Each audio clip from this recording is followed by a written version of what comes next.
So today I tried making cheese two-way. I did the oven method, and today I'm doing it in the crock pot. Now the recipe calls for heating the whey and heating the milk. I used about 6 cups, fit in this little mini cute crock pot, and you heat it on low to 180. I thought it would take like an hour. It took 5 hours, and I had to keep checking it. I use a digital thermometer that it looks like a gun, sort of, sorry to say, and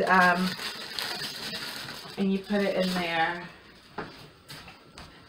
like the oven thermometers. It has a probe and then a wire, and then the readout is outside, and I would suggest that if you're going to do it this way.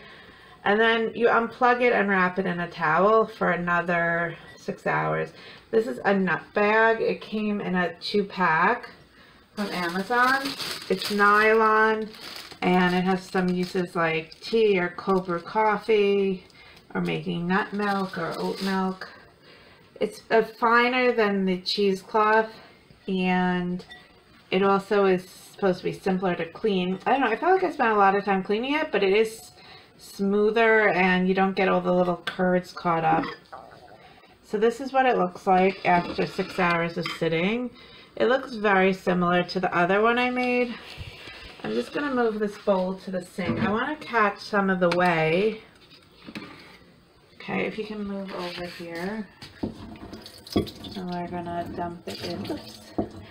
I'm trying to think if it's feasible to put this inside the bag. I'm sorry, inside the crock pot. Wow, that was a huge difference. Look at all the cheese I got compared to the oven method. I hardly get any. With the oven method, for a quart of cheese, I get like a scant cup. Just stay there. It seems like a lot more. Wow, that really is a lot. Can you show this? It looks a bit thicker, almost like a mozzarella. So I'm curious if I kneaded it and squeezed it into a mozzarella, if that would work. Okay, something to try tomorrow. Look at that. Look at that. And you get the sort of shreddy sort of cheese. That's really something. I'm not sure why it's pink though. That's a little worrisome. Okay, I really don't know why it's pink. This is milk with vinegar added for the acid at the beginning. So it's almost like the thaw buttermilk that you add the vinegar at the beginning. I use 6 cups of milk and a 1/4 cup vinegar. So I have my whey saved, so in case I want to add it back. Right now I'm going to strain this. I might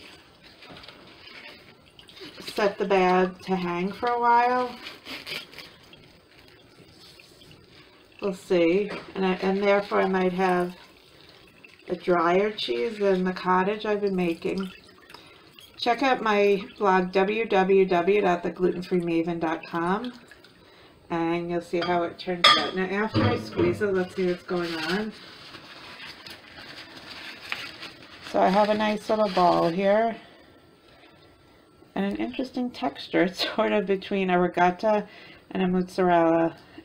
I'm going to add some salt to this, and we'll see how it tastes.